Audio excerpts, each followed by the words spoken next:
नमो अरिहन्ताणम् नमो सिद्धाणं नमो आयरीयाणम् नमो वज्रायाणम् नमो लोये सव्यसाहुनम्।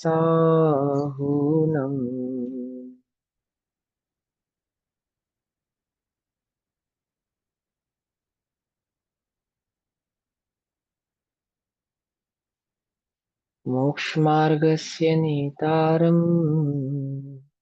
वेत्तारं कर्मव्रताम् ज्ञातारां विश्वतत्त्वानां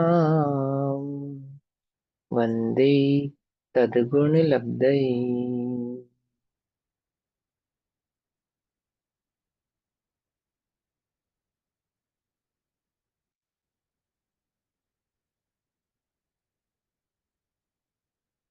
आज हमारी कक्षा का विषय है असंख्यात गुणी निर्जरा। हम्म, असंख्यात गुणी निर्जरा तत्वार्थ मणि प्रदीप प्रदीप मणि के माध्यम से हमारी कक्षा का विषय चलेगा असंख्यात गुणी निर्जरा का। और यह असंख्यात गुणी निर्जरा का जो विषय है शुक्ल ध्यान के बाद की चर्चा है। ठीक, अभी शुक्ल ध्यान तक की बात सबको समझ में आ गई। उस संबंधी कोई प्रश्न किसी को हो, कोई शंका हो या कोई बात समझना जानना चाहता हो तो वो मुझसे पूछ सकता है। सभी लोग आ गए? सभी नहीं आए अभी, कोई बात नहीं। ग्रुप में मैसेज शायद सिर्फ लोग उसका डाला हुआ है ना, कक्षा का डालना चाहिए था। चलो कोई बात नहीं। हाँ, तो असंख्यात गुणी निर्जरा, अब ये शब्द है निर्जरा। सबसे पहले निर्जरा वाला जो शब्द है, आप समझते हैं निर्जरा किसे कहते हैं? या निर्जरा संबंधी जो शब्द है इसके विषय में आपने कभी सुना है, पढ़ा है? पढ़ा है? तो किसे कहते हैं निर्जरा, कौन बताएगा? हाँ, अनु जी बता रहे हैं, शायद उनकी आवाज नहीं आ रही लेकिन।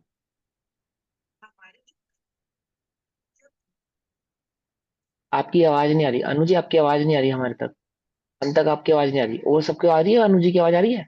नहीं। किसी को भी नहीं आ रही ना? हाँ चलो, तो जिसको मालूम है, पूर्वी जी आपको मालूम है निर्जरा? अ, कर्मों का खिरना। हाँ, कर्मों का खिरना, उसका नाम निर्जरा है। और कुछ? हाँ बोलो भैया, बोलो भैया, मोहित भैया हमारी बताओ। दशा, सॉरी, कंटिन्यू करूं सब? अपने अपने अंतरंग में विशुद्धि का लगातार बढ़ना, उसका नाम निर्जरा है। अपने अंतर्मुखी जब हम होते हैं और हम बढ़ते जाते हैं अंदर की तरफ, तो उसका नाम निर्जरा है। ठीक है, देखो, दोनों उत्तर सही है, दोनों में कोई अ, गलती नहीं है, लेकिन फिर भी समझने की अपेक्षा से मैं जो कहना चाहता हूँ वो समझेंगे, है ना? अंतर्मुख होने का नाम निर्जरा नहीं है। अंतर्मुख होने का नाम तो शुद्धोपयोग है, और शुद्धोपयोग का फल निर्जरा भी है। मात्र निर्जरा है ऐसा नहीं, क्योंकि जब तक कर्म साथ है तब तक तो निर्जरा है, और जब कर्म नहीं है तो क्या शुद्धोपयोग नहीं है? तो शुद्धोपयोग का वास्तविक फल तो है सुख। ठीक है ना? और निर्जरा किसको कहेंगे? कि निर्जरा क्योंकि करणानियोग का भाव है और कर्मों से संबंधित है, तो कर्मों के झरने का नाम निर्जरा है। आत्म प्रदेशों से कर्मों के अलग होने का जो भाव है, अलग होने का जो नाम है, उसका नाम है निर्जरा। कर्मों का खिरना, कहाँ से खिरना? आत्मा से अलग होना। ठीक है, कर्म कहाँ बंधे हैं? आत्मा के साथ बंधे हैं। आत्मा के साथ क्या वास्तव में कर्म बंधे हैं? ये वास्तव में तो आत्मा के साथ कर्म नहीं नहीं बंधे हैं, नहीं। परंतु कर्मों का और आत्मा का जो निमित्त नैमित्तिक संबंध है, उसकी अपेक्षा से कहा जाता है कि आत्मा कर्मों से बंधा है, और उसी बंधन के अलग होने का नाम यहाँ पे निर्जरा है। उस निर्जरा को आज हम समझेंगे असंख्यात गुणी निर्जरा के भाव से। अब खाली सिर्फ निर्जरा के चैप्टर को समझें तो वो पार्ट बिल्कुल अलग है।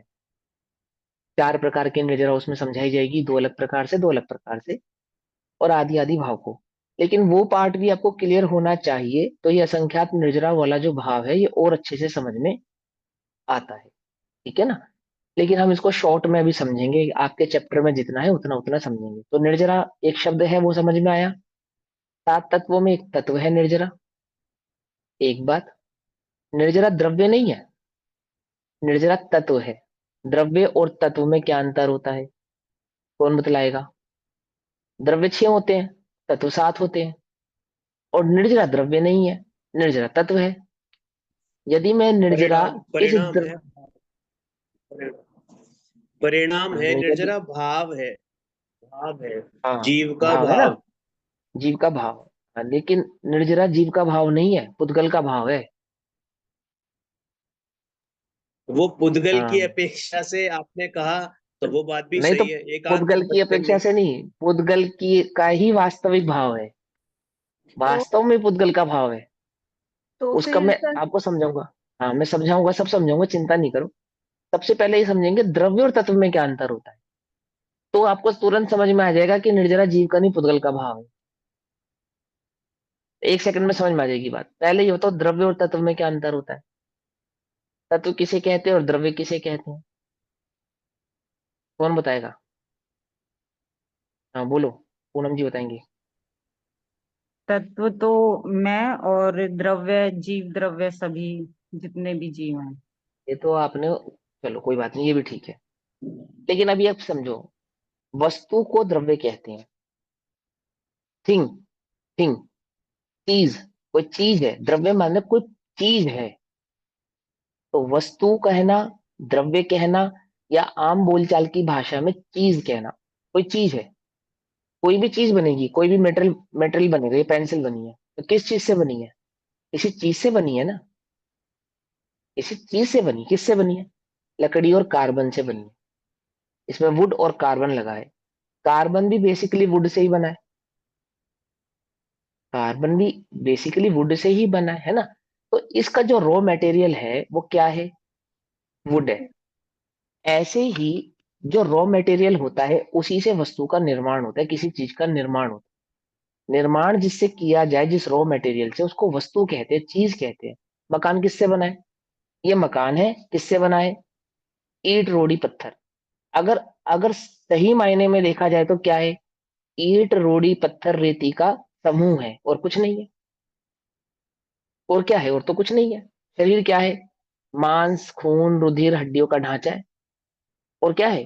विज्ञान में क्या पढ़ाते हैं? शरीर किसको कहते हैं? बॉडी किसे कहते हैं? मांस हड्डी हड्डी खून आदि नसों का जो ढांचा है, संरचना है, उसे शरीर कहते हैं। बायोलॉजी में क्या पढ़ाते हैं? यही तो पढ़ाते हैं, है ना। शरीर है बस, और क्या है? ह्यूमन बॉडी क्या चीज है? ह्यूमन बॉडी बस शरीर खून हड्डी आदि का, मांस का ढांचा है, और इससे अधिक कुछ नहीं। इसी तरीके से विश्व किसे कहते हैं? तो कहेंगे कि 6 द्रव्यों के समूह को विश्व कहते हैं। यानी कि द्रव्य यानी वो मेटेरियलिस्टिक चीज, वो वस्तु जिससे किसी चीज का निर्माण होता है, चीज है। जीव एक द्रव्य है, पुद्गल एक द्रव्य है, धर्म अधर्म आकाश और काल ये एक द्रव्य है।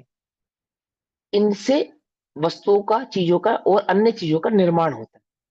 इनके मिले जुले भाव का ही मिश्रण है जगत में जो कुछ है, इसके अलावा कुछ नहीं।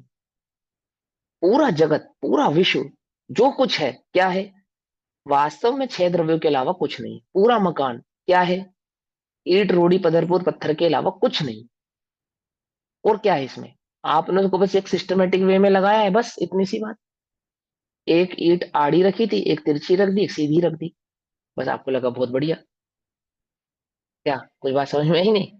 एक दीवार जैसे खड़ी थी, उसको थोड़े अलग मॉडल में खड़ा किया, बहुत सुंदर लग रही है क्या? दीवार के अलावा तो कुछ नहीं। पेंटिंग क्या है? रंगों का समूह। कैनवास पे बिखेरे गए कुछ रंग हैं, और कुछ नहीं है। अब उन रंगों को थोड़ा सिस्टमेटिक वे में बिखेरा तो बहुत सुंदर लग रहा है ना। ऐसे ही बिखेरा अजीब लग रहा है। पर वास्तव में क्या है? कि कुछ रंगों का समूह है। ऐसे ही विश्व क्या है? कि 6 द्रव्यों का समूह है। इस विश्व में जो भी मिलेगा, कहाँ से मिलेगा? 6 द्रव्यों से बाहर कुछ नहीं मिलेगा। ये तो बेसिक है। जैन सिद्धांत प्रवेशिका का बिल्कुल बेसिक आप सबने सीखा ही होगा। तो द्रव्य को वस्तु कहना या द्रव्य कहना, या आम बोलचाल की भाषा में चीज भी कहते हैं, वह द्रव्य है। वह द्रव्य मिलकर या अपने अपने भाव को, अपने परिणाम को जो प्रकाशित करता है अलग अलग भावों में, वो तत्व कहलाता है। तत्व यानी कि भाव। किसका भाव? द्रव्य का ही भाव। समझे? तत्व क्या है? द्रव्य का ही भाव। अब कर्म कौन सा द्रव्य है? कौन बतलाएगा? नुपुर जी बतलाएंगे। कर्म कौन सा द्रव्य है? जब आप बताने दो, सबसे पूछेंगे, सभी से पूछ रहे हैं। बोलो नुपुर जी, कर्म कौन सा द्रव्य है? 6 द्रव्य होते हैं ना, 6 द्रव्यों के नाम याद है आपको? नाम याद है, जीव, वेरी गुड। धर्म, आकाश, जीव, हाँ, जीव काल, अजीव। धर्म, जीव अजीव नहीं होता, जीव पुद्गल होता है वैसे तो, ठीक है। सॉरी, जीव पुद्गल, हाँ, है ना, जीव हाँ, पुद्गल, धर्म धर्म आकाश और काल। क्या तो अब मैंने पूछा कि जो कर्म है वो कौन सा द्रव्य है, मतलब वो कर्म कौन से द्रव्य से बना है, ये मालूम है आपको? कौन सा द्रव्य हो सकता है? थोड़ी बुद्धि लगा के बताओ। जीव द्रव्य हो सकता है कर्म? नहीं, नहीं हो सकता। हाँ, तो आकाश हो सकता है, आकाश तो काल हो सकता है। प्रदेश को वेरी गुड, नहीं, हाँ, बहुत बढ़िया। तो क्या हो सकता है इन 6 द्रव्यों में से? क्या लगता है आपको, क्या हो सकता है? किसका हो सकता है कर्म? किसका भाव हो सकता है? उद्गल का, वेरी गुड, पुद्गल का है। बस सीधी सी बात। कर्म किससे बना है? कर्म का रॉ मटेरियल क्या है? पुद्गल है। पकड़ में ही बात। कर्म का वास्तविक जो रॉ मटेरियल है हम्म, वो क्या है? वो पुद्गल है। ठीक। तो कर्म के जितने भी भाव होंगे वो किसके होंगे? जीव के होंगे, पुद्गल के होंगे? बोलो। कर्म के जितने भी भाव होंगे, पुद्गल के जितने भी भाव होंगे, वो सब उद्गल किसके कहलाएंगे? पुद्गल के। पुद्गल के कहलाएंगे ना। पुद्गल के सभी भाव पुद्गल के कहलाएंगे, जीव के सभी भाव जीव के कहलाएंगे। पकड़ में ही बात। अब निर्जरा किस में होती है? जीव में होती है, कर्मों में होती है? बोलो भैया, जीव की निर्जरा या कर्मों की निर्जरा, क्या पढ़ाया आपने? बोलो, अभी एक सेकंड रुको, पूछेंगे। आर के जैन, आर के जैन जी बताएंगे। है नहीं सुना इधर? कोई बात नहीं। और कौन कौन है हेलो। अपनी क्लास में? हाँ बोलिए। जीव की निर्जरा सुना है या कर्मों की निर्जरा सुना है आपने? किसकी निर्जरा होती है? कर्मों की। कर्मों की निर्जरा होती है। जीव को होती है और कर्मों की होती है। अंतर समझ में आता है? कोर की में जीव को प्रकट होती है और कर्मों की होती है। तो निर्जरा किसका भाव हुआ, जीव का या पुद्गल का? जीव बोलो का। भैया। जी है, गड़बड़ हो गई। कि पुद्गल के सभी भाव पुद्गल के होते हैं और कर्मों की निर्जरा होती है, यानी कि निर्जरा वास्तव में कर्मों का ही रिफाइन भाव है ना। कर्मों का अलग होना, कर्मों में छूटना, कर्मों का छूटना आदि आदि परिणाम होते हैं।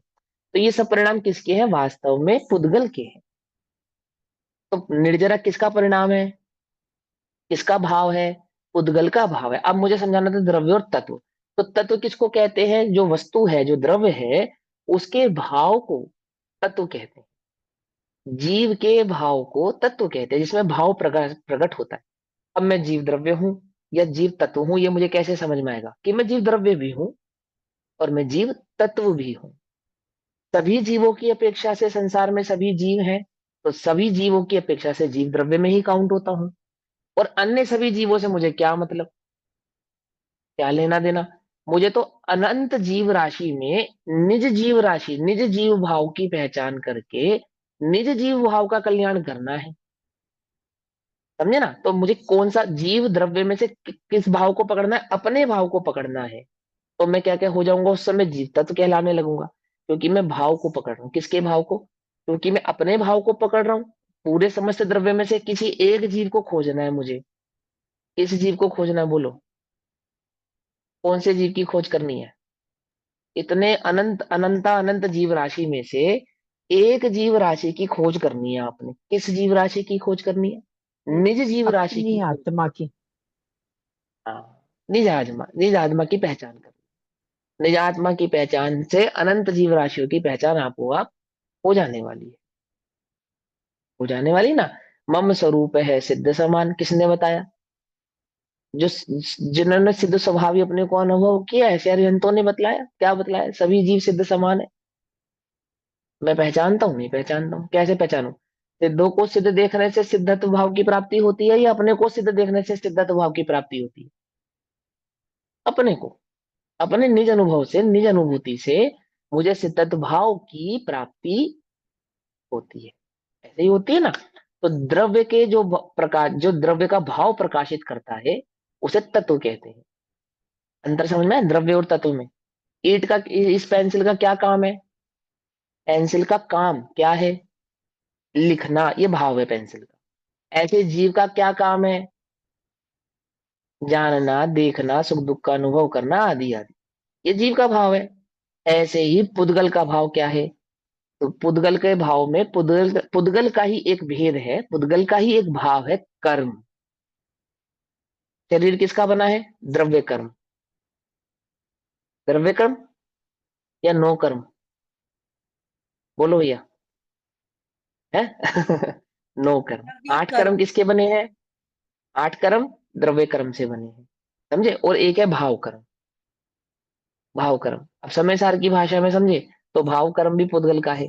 एक जगह जीव का भी कहा, एक जगह पुद्गल का भी कहा। तो अभी हमें उसको डिटेल में नहीं पढ़ना, अभी हमें मोटी मोटी बात समझनी है। तो क्या कहते हैं, ये शरीर किसका है? पुद्गल का है। और आठ कर्म किसके हैं? पुद्गल के हैं। शरीर के सभी भाव किसके कहलाएंगे? पुद्गल के कहलाएंगे। आठ कर्मों के सभी भाव किसके कहलाएंगे? पुद्गल के कहलाएंगे। कर्मों में बंधना होता है और कर्मों में ही छूटना होता है। कर्म ही आके आत्मा से चिपकते हैं और कर्म ही आत्मा से अलग होते हैं। आत्मा जाके कर्मों के पास चिपकता है या कर्म आत्मा से चिपकते हैं? बोलो भैया, कौन बतलाएगा? आत्मा जाके कर्मों से चिपकता है या कर्म आके आत्मा से चिपकते हैं?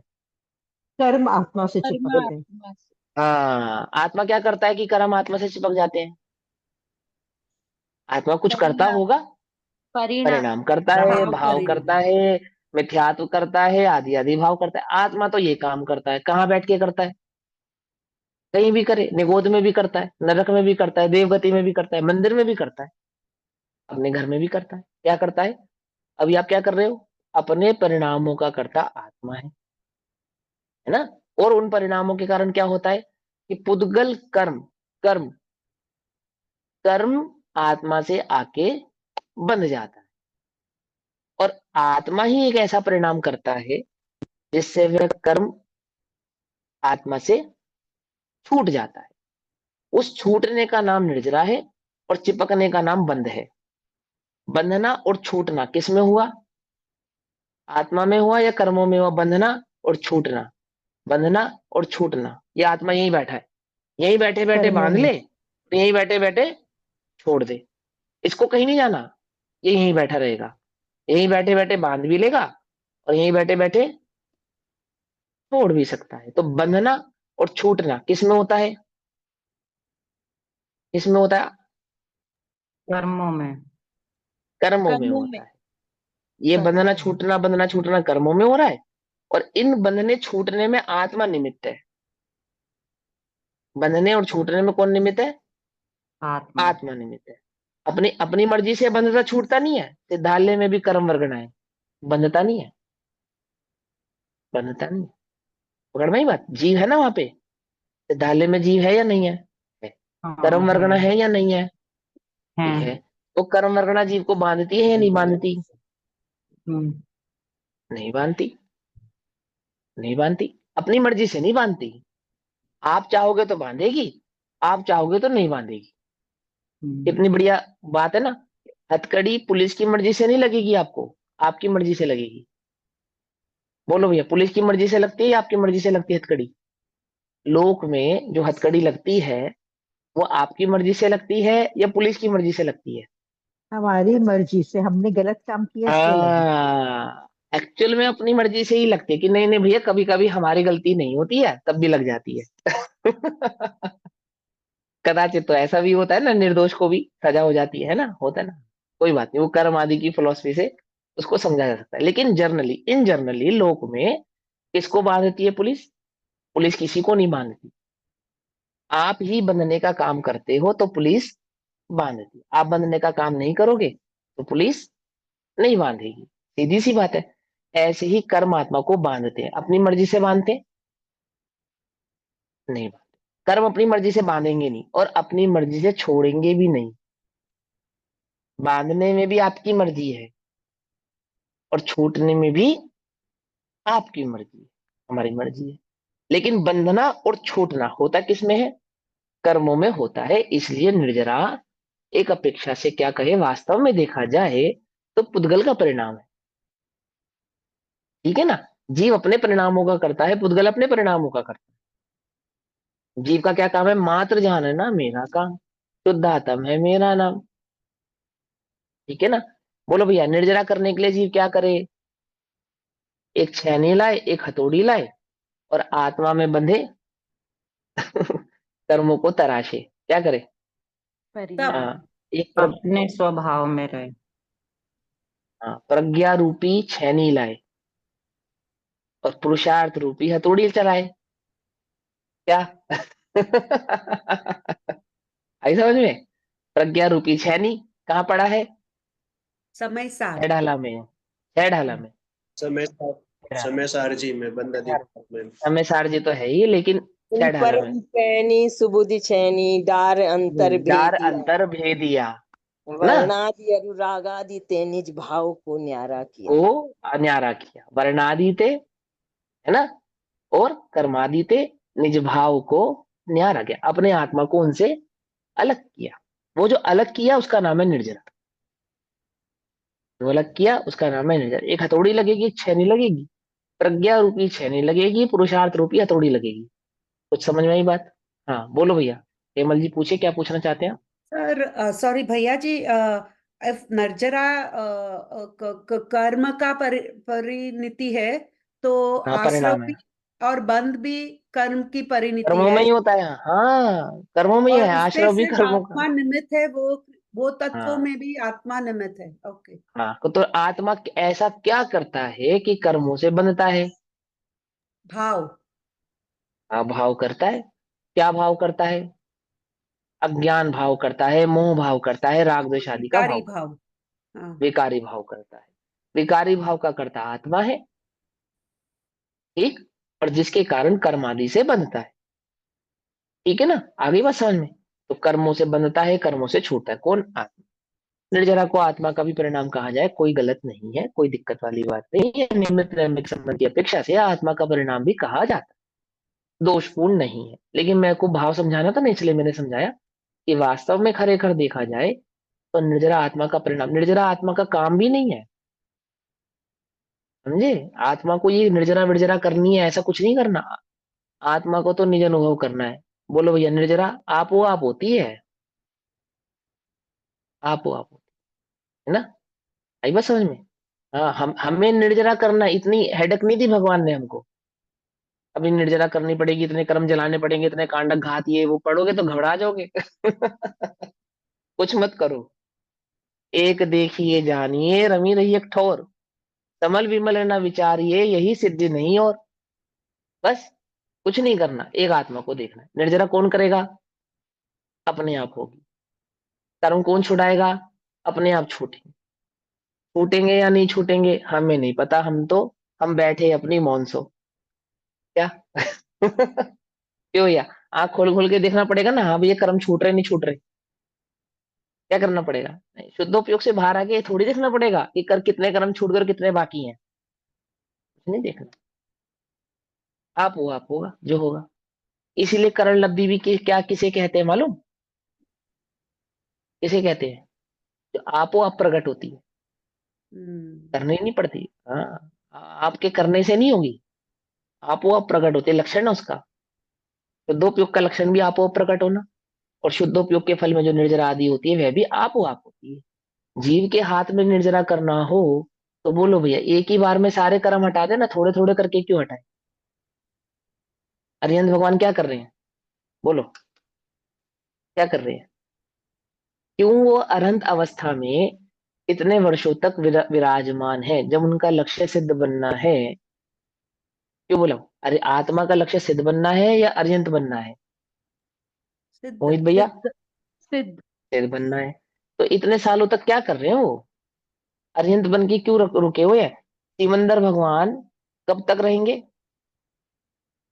विद्यमान 20 तीर्थंकर कितने वर्षों से हैं, कितने वर्षों तक अभी और रहना है उनको, है कोटि ना। पूर्व। या या आदिनाथ भगवान, या भगवान महावीर स्वामी, या अन्य अन्य तीर्थंकर अनंत आयु अवस्था में कर्म इतने के इतने वर्ष हिसाब रहे। से, राइट। हाँ, तो आयु कर्म के हिसाब से वो निर्जरा कर रहे हैं आयु कर्म की। वो कर रहे हैं, क्या कर रहे हैं? आयु कर्म की निर्जरा कर रहे हैं? कुछ नहीं कर रहे। नहीं, आयु कर्म की हो कैसे रही है। निर्जरा हो सकती है सर? हाँ हाँ। आयु कर्म की मैंने जो समय बीत रहा है उसको आयु कर्म की निर्जरा कह रहे हैं। अब यही तो समझा रहे हैं कि भगवान थोड़ी कर रहे हैं, अपने आप हो रही है, अपने आप हो रही है। उनको कुछ नहीं, उनका उपयोग नहीं है, कब कितनी आयु शेष रह गई, अब कब तक रहना पड़ेगा, अब छूटे जल्दी इस शरीर से, अब तो बहुत समय हो गया, हमें तो सिद्ध बनना था, कहाँ अरिहंतों में बने रह गए। ओहो, अरिहंतों की क्या बात करें। मुनिराजों को भी ये चिंतन नहीं होता कि कब हमें सिद्धत अवस्था प्रकट होगी। नहीं भैया, होता। भैया ये हाँ। सब आपने बोला ना, वो सब आर्त ध्यान में जाता है। नहीं, अब आर्त ध्यान में जाता है ऐसा कह नहीं सकते, लेकिन अभी किसी नहीं, अपेक्षा से वो जा लोग भी आर्त सकता है ध्यान तो वो। करते नहीं है। हाँ हाँ हाँ। लेकिन वो दीदी, वो ना अभी जब इस विषय को और डिटेल में पढ़ेंगे ना, तब मैं डिटेल में समझाऊंगा कि क्या हाँ अर्थ ध्यान में जाएगा, क्या धर्म ध्यान में जाएगा। अभी इस चक्कर में नहीं पड़ो, अभी तो बस नहीं। इतनी बात समझो कि जैसे शुद्धोपयोग का रस है, उसे हाँ मात्र शुद्धोपयोग का रस है, बस। हाँ हाँ। वो अपने आत्मा में रहना चाहते हैं और कुछ काम करना नहीं चाहते, नहीं। और कुछ नहीं करना उन्होंने, एक आत्मा का अनुभव मात्र करना है। तो भैया हमें यहाँ में मतलब समझना है, आघाती कर्म है इसलिए अपने आप सब होते हैं ऐसा। घाती हो चाहे अघाती हो, कर्मों की निर्जरा आपो आप होती है, जीव उसमें कुछ नहीं कर सकता। जीव क्या कर सकता है? बोलो परि भैया। तेरा पुरुषार्थ तो एकमात्र तत्व निर्णय करना है, बस। और क्या करना है तत्व निर्णय करके? बुद्धि पूर्वक तत्व निर्णय करके सम्यक दर्शन प्रकट करना है। और सम्यक दृष्टियों का क्या पुरुषार्थ पुरुषार्थ है कि वो जो आत्मानुभव भूति प्रकट की है, उस अनुभव को बार बार शुद्धोपयोग को प्रकट करे, बस। मुनिराजों का क्या पुरुषार्थ है कि शुद्धोपयोग में लीन रहे। अरिहंतों का क्या पुरुषार्थ है कि शुद्धोपयोग में लीन है। सिद्धों का क्या पुरुषार्थ है कि शुद्धोपयोग में लीन है, अवस्थित है, अपने आत्मा में स्थित है, यही उनका चारित्र है, अन्य कुछ चारित्र नहीं। समझ में आई बात? दोनों अपेक्षा से, द्रव्य नियोग और करना नियोग, दोनों ही भावों को हम यहाँ पे डिटेल में समझने की कोशिश करेंगे। डिटेल इन सेंस बहुत ज्यादा डिटेल भी नहीं कि आप लोगों की समझ में आ जाए, उतने डिटेल, ठीक। तो अब हमें समझना है निर्जरा। निर्जरा का नाम है, चैप्टर का नाम है असंख्यात गुनी निर्जरा। पर असंख्यात गुनी कहाँ आ गई? पहले एक से शुरू करेंगे, एक नंबर से शुरू होगी निर्जरा, तब असंख्यात पे पहुंचेगी। कोई भी काउंटिंग होती है एक नंबर से शुरू होगी, असंख्यात पे कैसे पहुंच गई? सीधा संख्यात गुनी, एक नंबर से शुरू होगी और असंख्यात गुनी पर पहुंचनी चाहिए। कायदे में तो ऐसा होना चाहिए, क्यों? या डायरेक्ट असंख्यात गुनी हो जाती है। और असंख्यात तो किससे असंख्यात? आपने बोला मेरे पास आपसे ज्यादा धन है, तो मुझे मालूम होना चाहिए ना कि आपके पास कितना धन है, तभी तो मैं कहूंगा मुझे मेरे पास आपसे ज्यादा है। तो निर्जरा में असंख्यात पना है, प्रकट हुआ है, तो इससे उसकी एवरेज लगाइए, किसके रेशियो में वो असंख्यात बना भाव प्रकट हुआ है। ये दोनों भावों को यह संख्यात निर्जरा में हमें समझना है, ठीक। अब सुनो, सबसे पहले निर्जरा कौन से गुण स्थान में प्रकट होती है, ये बात सरोज आंटी से पूछते हैं, ठीक है। सरोज आंटी जी, निर्जरा कौन से गुण स्थान में प्रकट होती है, ये प्रश्न है। सबसे पहले निर्जरा कौन से गुण स्थान में प्रकट होती है? हाँ जी, हाँ निर्जरा तो जी। निरंतर हो रही है। हाँ नहीं, वो तो वो वाली निर्जरा नहीं जिसको हम आगम में निर्जरा, जिस निर्जरा को निर्जरा कहते हैं। चौथे गुण स्थान में ही होती है प्रकट सबसे पहले। ठीक है, चौथे गुण स्थान में होती है साधारण भाव, ठीक है। ये साधारण भाव है, लेकिन वास्तव में चौथे गुण स्थान में प्रकट नहीं होती।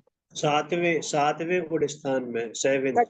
हाँ, वो क्योंकि सातवें में होती है वास्तव में तो, लेकिन हाँ स्टार्टिंग में तो चौथे से शुरुआत तो माननी है।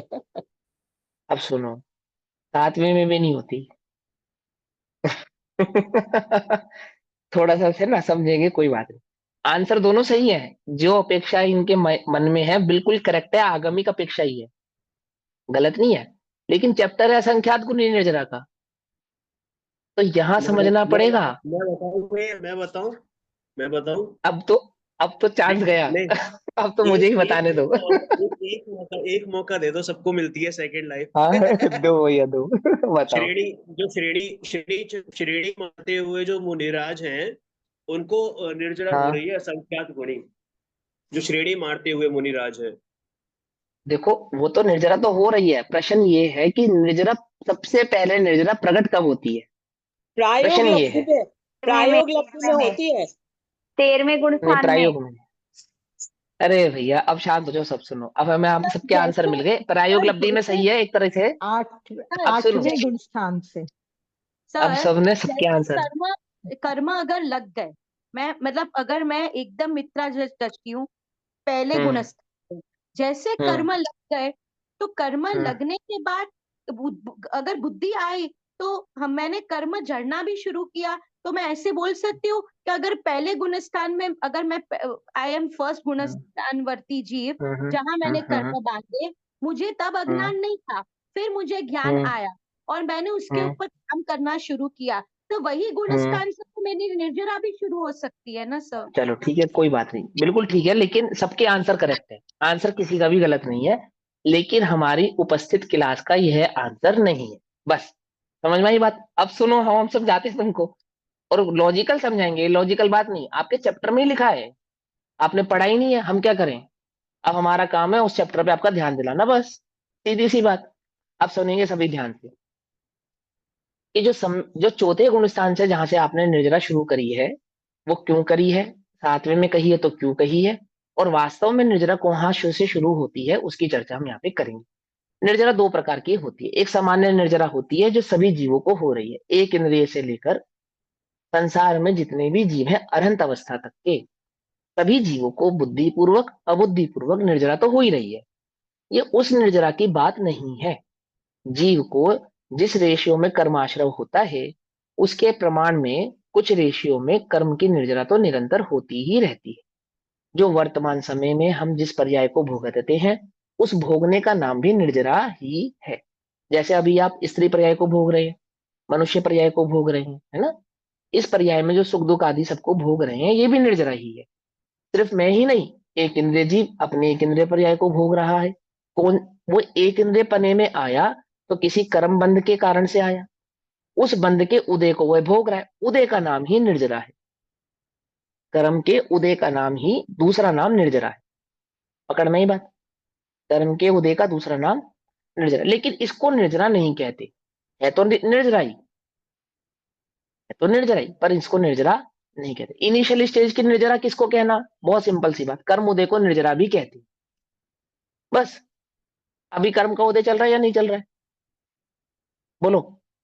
चल रहा है ना, निर्जरा हो रही है, सिंपल सी बात। आयुष कर्म की भी हो रही है और अन्य जितने भी कर्म है सभी कर्मों की हो रही है। ज्ञानावरणी का उदय है, ज्ञानावरणी कर्म की निर्जरा हो रही है। दर्शनावरणी का उदय है, दर्शनावरणी कर्म की निर्जरा हो रही है। ऐसे ही अन्य अन्य कर्मों का उदय है, अंतराय कर्म का उदय है आप लोगों का, तो अंतराय कर्म की निर्जरा भी हो रही है। उदय का ही दूसरा नाम निर्जरा है, लेकिन इसे वास्तव में निर्जरा नहीं कहते। क्यों? क्योंकि यह निर्जरा बंध स्वरूप है। मतलब कि ये बंध के साथ होने वाली निर्जरा को वास्तव में निर्जरा नहीं कहते। पकड़ में ही बात। वास्तव में इन सेंस मोक्ष मार्ग में, जब हम कहें वास्तव में तो इसका मतलब है मोक्ष मार्ग। अंडरस्टैंड? हमने क्या कहा, वास्तव में निर्जरा नहीं है, वास्तव में निर्जरा नहीं है मतलब मोक्ष मार्ग में इसको निर्जरा नहीं कहते। निर्जरा तो सभी जीवों को हो रही है, उसके लिए जैन होना आवश्यक नहीं है। कर्म के उदय का ही दूसरा नाम क्या है, निर्जरा है। इतनी बात सभी के समझ में आ गई? आ गई ना। अब इस चैप्टर में जो निर्जरा हम समझने वाले हैं वो निर्जरा इस निर्जरा का नाम नहीं है। तो वो किस निर्जरा का नाम है, उसको कौन सी निर्जरा कहेंगे, है ना। तो वो है हम यहाँ पे समझेंगे। जब कोई जीव सम्यक दर्शन प्रकट करता है, मोहित भैया लाइन पे रहना, कहीं जाना नहीं, ध्यान से समझना। जब कोई जीव सम्यक दर्शन प्रकट करता है तो सम्यक दर्शन 5 लब्धि पूर्वक प्रकट करता है। कितनी लब्धि पूर्वक? 5 लब्धि पूर्वक। उन 5 लब्धियों में जो 4 लब्धि होती है वो भवि को भी होती है अभवि को भी होती है। इसका मतलब यह है कि किसी जीव को सम्यक दर्शन प्रकट होने वाला है उसको तो होती ही होती है, परंतु जिनको सम्यक दर्शन प्रकट नहीं होना उनको भी होती है। ये 4 लब्धि तो ऐसी हैं। लब्धि हम बाद में पढ़ेंगे, अभी सिर्फ काउंटिंग के माध्यम से समझ लो। लब्धियां कितनी होती हैं? 5 होती हैं। 5 लब्धि पूर्वक क्या होता है, सम्यक दर्शन प्रकट होता है। जब तक 5 लब्धियां नहीं होंगी तब तक क्या नहीं होगा, सम्यक दर्शन प्रकट नहीं होगा। सम्यक दर्शन कहने का मतलब है चौथा गुण स्थान। मोक्ष मार्ग की शुरुआत चौथे गुण स्थान से शुरू होती है। चौथा गुण स्थान ही वास्तव में मोक्ष मार्ग का पहला कदम है, पहला पाया है। निर्जरा कहाँ होती है, मोक्ष मार्ग में होती है। वस्तु स्वरूप कहाँ समझ में आता है, मोक्ष मार्ग का ही भाव है। हमें क्या पढ़नी है, वास्तविक निर्जरा। वास्तविक निर्जरा यानी कि मोक्ष मार्ग। समझ में आ रही है ना, सारी बातें रिलेट हो रही है ना, आप समझेंगे। तो 5 लब्धि पूर्वक प्रकट होती हैं। तो पहले ही गुण स्थान में ये जीव 4 लब्धियां प्रकट करता है, और इस पहले ही गुण स्थान में जब ये जीव 5वीं लब्धि तक पहुंचता है, 5वीं लब्धि में पहुंचता है ना, तो इस 5वें नंबर की लब्धि जिसको कर्ण लब्धि कहते हैं, इस कर्ण लब्धि के 3 भेद हो जाते हैं। क्या कहा, क्या कहा, जैसे ही जीव ये 5वें नंबर की लब्धि में पहुंचता है, इस 5वें नंबर की लब्धि का क्या नाम है, कर्ण लब्धि। और इस कर्ण लब्धि में प्रवेश करता है तो ये कर्ण लब्धि कितने प्रकार की हो जाती है, 3 प्रकार की हो जाती है। 4 लब्धियों के कोई भेद नहीं है, 5वीं लब्धि के 3 भेद हैं। ठीक। अब जब कोई जीव 5वीं लब्धि में प्रवेश करता है तो ये बात पक्की है कि जब कर्ण लब्धि में वो प्रवेश करेगा तो नियम से सम्यक दर्शन प्रकट करेगा ही करेगा। एक बात तो ये पॉइंट समझ में आया। दूसरा पॉइंट कि जब जीव कर्ण लब्धि में प्रवेश करता है तो तीनों भेदों को कंप्लीट करता ही करता है। ऐसा होता ही नहीं कि किसी ने एक पाया तो कंप्लीट करा, दूसरा नहीं किया, तीसरा नहीं किया। ऐसा नहीं होता। पकड़ में आई बात, नहीं पकड़ में। जैसे शुक्ल ध्यान के 4 भेद होते हैं, उसमें ऐसा हो सकता है कि कोई 2 प्रकट करके रह जाए और नीचे आ जाए, है ना, 2 बाकी के ना प्रकट कर पाए, ऐसा पॉसिबल है। या एक ही प्रकट करके नीचे आ जाए, दूसरा प्रकट ना कर पाए, ऐसा पॉसिबल है। लेकिन कर्ण लब्धि में ऐसा नहीं होता। कर्ण लब्धि में जिसने पहला प्रकट किया है वो तीसरा भी नियम से कंपलसरी प्रकट करेगा ही करेगा। कोई दुनिया की ताकत उसे रोक सकती नहीं।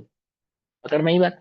अब ये जो 3 लब्धि, ये जो कर्ण लब्धि के 3 भेद हैं, अब प्रश्न उठेगा। अब मेरा एक प्रश्न है आप सभी से, क्या 3 लब्धियां कंप्लीट होने के बाद सम्यक दर्शन होता है, या 3 लब्धियां प्रकट होते होते सम्यक दर्शन होता है? प्रश्न रिपीट करता हूं, 3 लब्धियां प्रकट होने के बाद सम्यक दर्शन होता है, या 3 लब्धियों के इन 3, ये कर्ण लब्धि का जो 3 भाव है, 3 लब्धि माने कर्ण लब्धि के जो 3 भेद है, इन 3 लब्धियों के प्रोसेस में, इस कर्ण लब्धि के 3 प्रोसेस में ही सम्यक दर्शन प्रकट हो जाता है। स्वाध्यायी जीवों से प्रश्न है मेरा, कौन उत्तर देगा, बोलो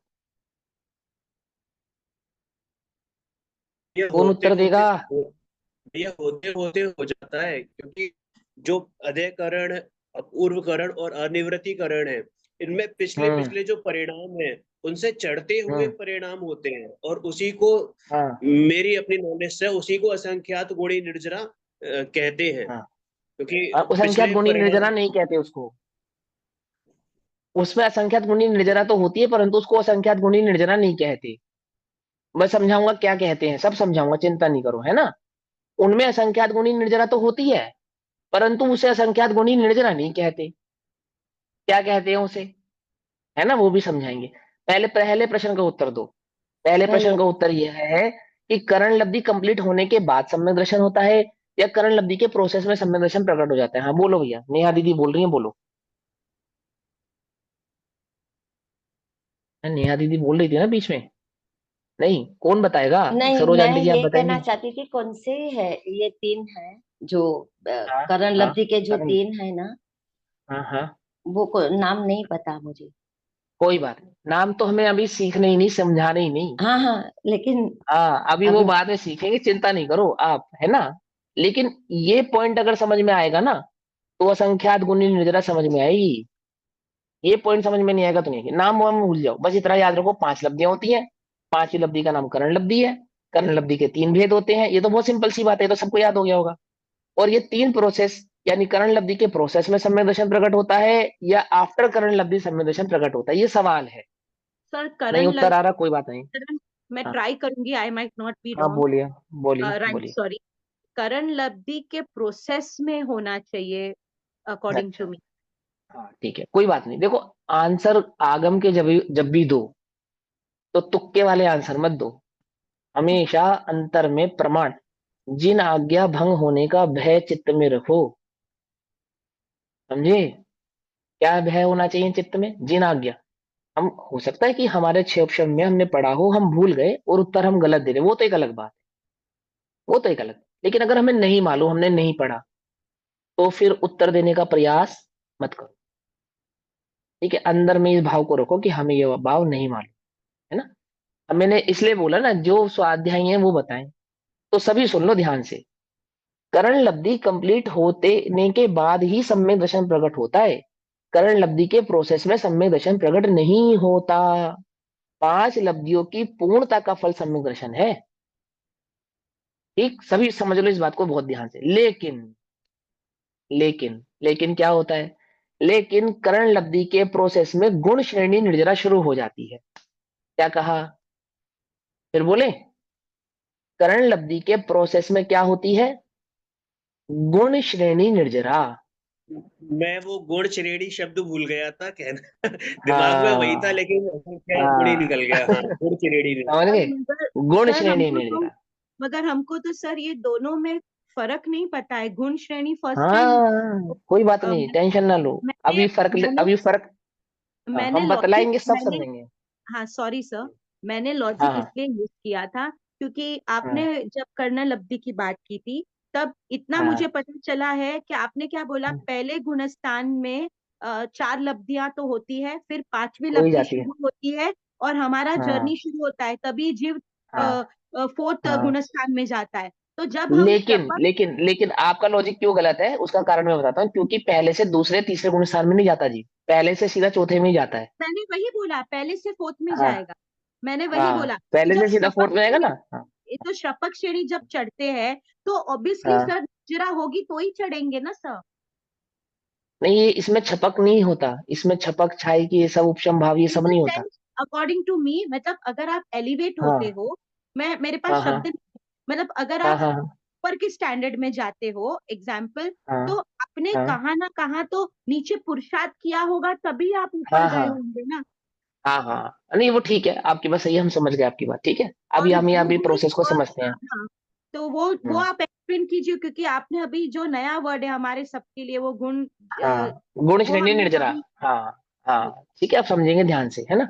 तो सबसे पहले क्या कहते हैं कि सम्यक दर्शन कब प्रकट होता है? 5 लब्धियों की पूर्णता पे सम्यक दर्शन प्रकट होता है। पहली बात तो आप ये समझ लो, ठीक है ना। उस सम्यक दर्शन का नाम है चौथा गुण स्थान। उसी चौथे गुण स्थान को यहाँ पे लिखा होगा असंयत। क्या शब्द लिखा? असंयत। पढ़ा? लिखा है? नहीं लिखा? लिखा है ना। आप समझेंगे। तो क्या कहते हैं कि जब जीव सम्यक दर्शन प्रकट करने के प्रोसेस में होता है, सम्यक दर्शन प्रकट करने का प्रोसेस यानी कि 5वें नंबर की लब्धि, तो जब वो जीव 5वें नंबर की लब्धि में होता है, उस 5वें नंबर की लब्धि में प्रवेश करते ही साथ वो क्या करता है? सम्यक दर्शन को कौन घात रहा है?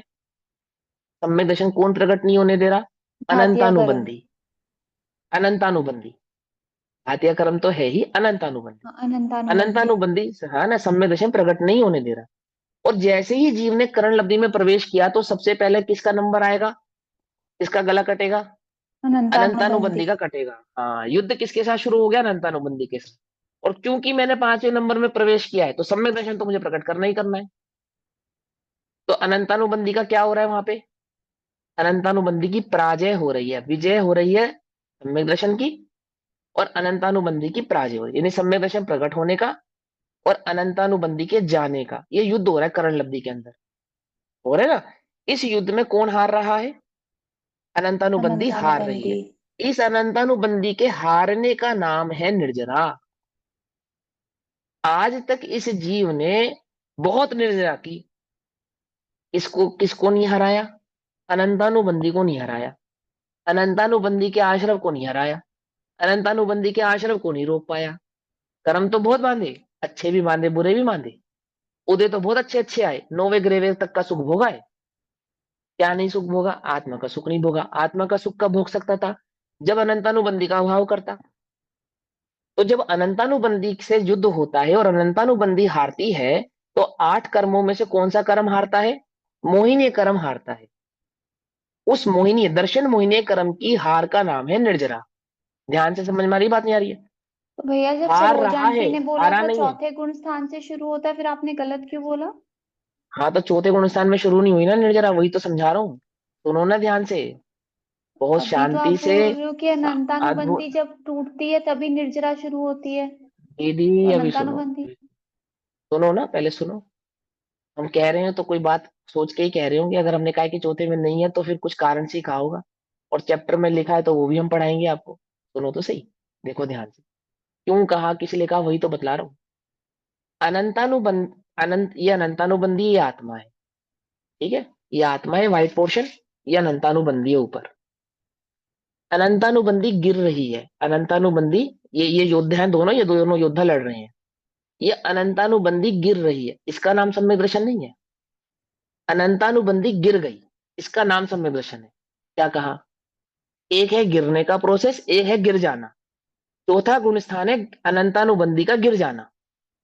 लेकिन जो ये गिरने का प्रोसेस है, इस समय जीव को चौथा गुण स्थान तो प्रकट नहीं हुआ, लेकिन निर्जरा प्रकट हो गई। ये जो निर्जरा प्रकट हुई है, इस निर्जरा का नाम है गुण श्रेणी निर्जरा। क्या नाम है इस निर्जरा का नाम? गुण श्रेणी निर्जरा। आई बात समझ में? अब कहाँ लिखा है, चैप्टर पढ़ेगा कौन पढ़ेगा? अंत की लाइनें पढ़ो, आज 5-7 लाइनें। सर प्रश्न और उत्तर है, वो पढ़ूं मैं? हाँ प्रश्न पढ़ो। यहाँ एक प्रश्न संभव है कि पंचम गुणस्थानवर्ती श्रावक को तो अविरत सम्यक दृष्टि से असंख्यात गुणी निर्जरा होती है, पर सम्यक ठीक है, दृष्टि को किससे असंख्यात गुणी निर्जरा समझे? सुनो प्रश्न क्या है, कि पांचवें गुण स्थान में जो निर्जरा होती है, उसकी असंख्यात गुणी निर्जरा को हमने चौथे गुण स्थान से कंपेयर करा, ये बात तो हमें समझ में आ गई। लेकिन जो चौथे गुण स्थान की निर्जरा है, उसको हम किससे कंपेयर करें, ये क्वेश्चन है। आई बात समझ में? अब आंसर पढ़ो। सातिशय मिथ्या दृष्टि के अनिवृत्ति किसके? करण के किसके किसके? सातिशय मिथ्या दृष्टि के हाँ क्या नाम है भैया, नेहा दीदी बोलो, नाम रिपीट करो। सातिशय मिथ्या दृष्टि। हाँ सम्यक दृष्टि नहीं है ये, हाँ, सातिशय मिथ्या मिथ्या दृष्टि के। दृष्टि, ठीक है। हाँ क्या हो रहा है इस मिथ्या दृष्टि को, आगे पढ़ो। अनिवृत्ति करण के अंत समय में। हाँ अनवृत्तिकरण के अंत समय में। अनवृत्तिकरण किसे कहते हैं, कौन बताएगा? करण लब्धि का तीसरा वो, पाया। हाँ अनवृत्तिकरण के अंत समय में। अंत समय में मतलब अभी अंत नहीं हुआ है, अंतिम समय चल रहा है। उस अंतिम समय में क्या होता है, उस मिथ्या दृष्टि जीव को, सातिशय मिथ्या दृष्टि जीव को क्या प्रकट होता है? होने वाले अति विशुद्ध परिणामों से आयु कर्म हाँ के बिना हाँ सात हाँ हाँ कर्मों आगे, की जो हाँ गुण श्रेणी सात कर्म, निर्जरा होती है। वेरी गुड, हाँ हाँ क्या होती है? गुण श्रेणी निर्जरा होती है। किसके होती है? सातिशय मिथ्या दृष्टि के होती है। कब होती है? अनवृत्तिकरण के अंत समय में होती है। तो वास्तव में मोक्ष मार्ग में जो निर्जरा सर्वप्रथम प्रकट होती है, वो किसके प्रकट होती है, बोलो भैया, कौन से गुण स्थान में प्रकट होती है? सातिशय मिथ्या दृष्टि। पहले गुण स्थान में प्रकट होती है, सम्यक सन्मुख मिथ्या और दृष्टि। वो भी अनवृत्तिकरण। अनवृत्तिकरण, सम्यक सन्मुख मात्र नहीं, हाँ ठीक है। अनवृत्तिकरण जिसको प्रकट होता है उसकी होती है। आई मेरा मेरा पॉइंट समझ में आया है, मैंने क्यों पूछा था ये प्रश्न, आगे समझ में? तो समझ। वास्तव में गुण श्रेणी निर्जरा मोक्ष मार्ग में यदि किसी के प्रकट होती है तो पहले ही गुण स्थान में हो जाती है। आई बात समझ में? चौथे में होती है तो सामान्य कथन है, उसकी तो कोई बात ही नहीं है। लेकिन भैया हम, आपने ये चैप्टर बोला क्या कि है हमारा? सम्यक सन्मुख मिथ्या दृष्टि को नहीं हो रही है, सम्यक सातिशय सन्मुख मिथ्या मात्र नहीं दृष्टि। कहेंगे उसको। तो हाँ सम्यक जो सन्मुख सातिशय मात्र नहीं मिथ्या कहेंगे उसको। दृष्टि है, अगर वो हाँ सम्यक वो सन्मुख सम्यक होगा तभी तो। होते हैं, सुनो सुनो सुनो, अब उसका भी उत्तर सुनो। ही पहले ही करण लब्धि के पहले पाए में ही सम्यक सन्मुख हो जाता है, लेकिन पहले पाए में नहीं होती, अंतिम पाए में होती है। इसलिए उसको मैं सम्यक सन्मुख नहीं कह रहा, इसलिए मैं उसमें उस अनावृत्तिकरण लब्धि को ही मुख्य कर रहा हूं। क्योंकि यदि हम सम्यक सन्मुख कहेंगे तो गुण श्रेणी निर्जरा करण लब्धि के पहले पाए में ही माननी पड़ेगी, जो कि नहीं होती, वो तीसरे पाए के अंत में ही होती है। सम्यक इसलिए वहां पे सन्मुख हम करण लब्धि की पहले मुख्य। पाए में कहेंगे, सम्यक सन्मुख हम हाँ पहले पाए में कहेंगे, और अनिवृत्तिकरण में हम उसको गुण श्रेणी निर्जरा कह रहे हैं। दोनों में हाँ ये मैंने फर्क आ रहा है। सम्यक सम्यक सन्मुख तो पहले पाए में भी हो जाता है, तीसरे पाए का तो सम्यक सन्मुख है ही, लेकिन सम्यक सन्मुख तो करण लब्धि के जब पहला भाव प्रकट होता है वह जीव भी सम्यक सन्मुख कहलाता है। यदि हम ये कहेंगे कि सम्यक सन्मुख मिथ्या दृष्टि की निर्जरा हो रही है, यदि हम ऐसा कहेंगे तो वो तो करण लब्धि के पहले पाए पे भी लागू हो जाएगी, जो कि नहीं होती। वास्तव में वहां निर्जरा नहीं होती। गुण श्रेणी निर्जरा कहाँ होती है? अनावृत्तिकरण के अंतिम पाए में प्रकट होती है। इसलिए मैंने इस बात में थोड़ा सा अमेंडमेंट किया या चेंज किया कि उसको आप सन्मित सन्मुख मत बोलो, आप यही समझो कि अनावृत्तिकरण का तीसरा पाया। सम्यक सन्मुख क्या कहता, फिर वही भूल जाएगी। जैसे अभी तक हमें क्या लगता था, अभी तक हमारे चित्त में हमारी बुद्धि क्या कहती थी कि चौथे गुण स्थान में निर्जरा होती है, निर्जरा वास्तव में चौथे गुण स्थान में प्रकट होती है। अब ठीक है, उसमें कोई गलती नहीं कर रहे आप, सामान्य कथन ऐसा ही कहते हैं क्योंकि वो तो अंतिम समय है ना, अंतिम समय। लेकिन हमें ये चैप्टर समझना है असंख्यात गुणी निर्जरा का। तो यहाँ पे क्या मुख्यता है, उस मुख्यता को यहाँ पे हाईलाइट किया गया है, वो हाईलाइटेशन आपको समझना पड़ेगा तो चैप्टर समझ में आएगा। हाँ मोहित भैया, क्या प्रश्न है, पूछिए। भाई आप ये कह रहे हो कि अनिवृत्तीकरण के तीसरे पाए में, अनिवृत्तीकरण का तीसरा पाए क्या हुआ? कर्ण लब्धि का अनावृत्तिकरण के अनावृत्तिकरण के तीसरे पाए में नहीं, कर्ण लब्धि का जो तीसरा पाया है वो अनावृत्तिकरण नाम का है ना। अब वो समझाने में, अब वो आप अंडरस्टूड कर लो उस चीज को। अगर मेरी कहीं पे टंग स्लिप हो जाए तो उसको आप राइट कर लेना, लेकिन जो मैं कह रहा हूँ करेक्शन वो यही है कि कर्ण लब्धि के 3 पाए होते हैं, उनमें जो तीसरे नंबर का कर्ण लब्धि का पाया है उसके अंत समय। अब बाकी सामान्य क्लास के लिए सब चर्चा करेंगे कि मोक्ष मार्ग में भैया इस एक जीव को प्रश्न और, भैया सर्वप्रथम। एक सेकेंड क्वेश्चन हाँ है। बोलो, हाँ बोलो बोलो भैया। बोलो बोलो, नेहा दीदी आप बोलो।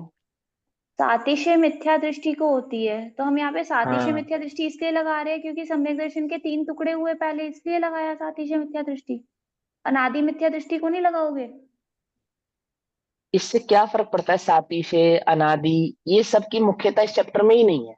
नहीं, चाहे आपने सातिशय सातिशय हो, मिथ्या दृष्टि बोला ना, मैं इसलिए पूछ रही हूँ। मैंने मैंने ये बोला, मैंने ये बोला कि सातिशय मिथ्या दृष्टि में भी किसको कह रहे हैं? जिसके अनावृत्तिकरण नाम का तीसरा जो भाव है करण लब्धि मतलब का वो प्रकट सातिशय हुआ, मिथ्या दृष्टि या उसकी अनादि मुख्यता। मिथ्या दृष्टि कोई भी हो सकता है, दोनों में से कोई कोई भी भी हो हो सकता नहीं सकता है। है उसकी। ठीक है, ये बस ठीक है, सातिशय क्लियर हो को, गया। सुनो सुनो नेहा सुनो, अब सातिशय को बोलो भैया। सादी मिथ्या दृष्टि समझ रहे हो क्या? सातिशय को नहीं, ये सादी दीदी मिथ्या समझ रही दृष्टि है। तो नहीं समझ रहे? नहीं नहीं हाँ मैं बतला रहा हूँ, नहीं। मैं बतला, हाँ। वहां पे सातिशय मिथ्या दृष्टि कहने का मतलब सादी अनादि ये सब नहीं है, ये मतलब ही नहीं है उसका। वहां पे सातिशय मिथ्या दृष्टि कहने का मतलब वह मिथ्या दृष्टि जो सम्यक दर्शन को प्रकट करने वाला है, बस ठीक है, बस क्लियर हो गया। इतना ही ठीक अर्थ है है वो भैया, उसका। बिल्कुल वो लास्ट पाया ठीक है। जो है, लास्ट पाया जो हाँ है। वो, सर और एक कोई अर्थ नहीं है क्वेश्चन उसका। और हाँ I हाँ have हाँ, a पूछिए question, पूछिए, Surabhi ji. वर्ण I've been लब्धि waiting for a long एक time. एक करके, एक एक करके। हाँ तो हाँ हेमल जी और आप पूछ लीजिए पहले, कोई बात नहीं, आपका वीडियो ऑफ है so ना? वीडियो ऑन रहता ना, अच्छा ऊपर चले गए आप, ठीक है सॉरी। हाँ बोलिए, सॉरी सॉरी बोलिए। और so सम्यक सम्यक सन्मुख, सम्यक सन्मुख हाँ is the same as सतिशय मिथ्या दृष्टि. हाँ कह सकते हैं, एक अपेक्षा से कह भी सकते हैं, कोई आपत्ति नहीं है उसके अंदर, Okay. है ना, सेम एज है, ऐसा कह सकते, कोई बात नहीं। हाँ अब पूर्वी जी को क्या क्वेश्चन आपका पूछिए। कर्ण लब्धि के बारे में आपने बताया, उसके 3 पार्ट्स है। जो लास्ट हाँ पाए मतलब 3 पाए है, तो यहाँ हाँ बताया गया है कि उसके अंतिम पाए में ही गुण श्रेणी हाँ, निर्जरा शुरू होती है। प्रकट होती है, हाँ हाँ, तो आगे के जो 2 पाए हैं उसमें कोई हाँ। निर्जरा नहीं होती। उसमें विशुद्धि तो बढ़ती है उसकी, उसमें निर्जरा भी होती है, लेकिन उस निर्जरा को वही गुण श्रेणी निर्जरा काउंट नहीं करते। जैसे अभी हमें निर्जरा हो रही है, इस निर्जरा को निर्जरा काउंट नहीं किया ना, ऐसे ही उन 2 पायों में होने वाली निर्जरा को गुण श्रेणी निर्जरा ऐसा काउंटेशन नहीं करते। और सुनो एक बात और सुनो, करण लब्धि में कोई 2-4 घंटे थोड़ी लगते हैं, वही 1 सेकंड का काम है। वही 1-1.5 सेकंड का काम है, 1-1.5 सेकंड में होने वाला प्रोसेस है, ठीक है ना। अनंत समय है ना जो अपने पास, उन अनंत समयों में 2, 4, 5, 10, 15 समयों में ये काम होता है। केवल भगवान, केवली भगवान ने तो ऐसा जाना है, हम तो अपनी बुद्धि से समझने की अपेक्षा समझा रहे हैं उसके अंदर, ठीक है ना। वो समझो, उस भाव को समझो। तो अब यदि हम असंख्यात, हाँ हाँ बोलिए दीदी। गुण श्रेणी निर्जरा किसे कहते हैं? हाँ अब गुण श्रेणी निर्जरा किसे कहते हैं, प्रश्न ही उठेगा। देखो भैया सुनो आप, मोक्ष महल की प्रथम सीढ़ी यानी श्रेणी, मोक्ष महल की प्रथम सीढ़ी जिसका नाम है श्रेणी, श्रेणी माने सीढ़ी पे कदम रखने जो जा रहा है, क्या कहा? जैसे ही वो कदम रखने जा रहा है, अब उसके पाँव के नीचे धरती किसकी है? मोक्ष मार्ग की। संसार मार्ग से कदम उठाया और कहाँ रखने जा रहा है? मोक्ष मार्ग की धरती पे। रखा नहीं है? रखा नहीं। वो जो रखने जा रहा है, रखने जा रहा है, उस रखने जा रहे वाले नाम का नाम है गुण श्रेणी निर्जरा। उस गुण पे, गुण माने गुण अर्थात मोक्ष मार्ग। यहाँ पे गुण का मतलब सिर्फ इतना समझो कि कौन सा गुण प्रकट करने जा रहा है? सम्यक दर्शन रूपी गुण प्रकट करने जा रहा है ना वो। गुण स्थान, गुण स्थान कहाँ से शुरू होते हैं? गुण स्थान होते तो पहले नंबर से हैं, पर मोक्ष मार्ग में चौथे नंबर से शुरू होते हैं, पहले से नहीं शुरू होते। समझे? तो वो गुण श्रेणी निर्जरा यानी उस गुण स्थान पे कदम रखने जो जा रहा है, उस गुण श्रेणी, गुण स्थानों की श्रेणी पे जो कदम रखने जा रहा है, वहां उसको निर्जरा शुरू हो गई, वहीं से उसको निर्जरा शुरू हो गई। बोलो भैया, मंदिर में जाकर पुण्य बंधना शुरू होता है या मंदिर जाऊं इस विकल्प से ही शुरू हो जाता है? विकल्प से। क्या लिखा है? हाँ, मैं मंदिर जाऊं, इस परिणाम से ही मंदिर जाने का पुण्य शुरू हो जाता है, बंधना, है ना?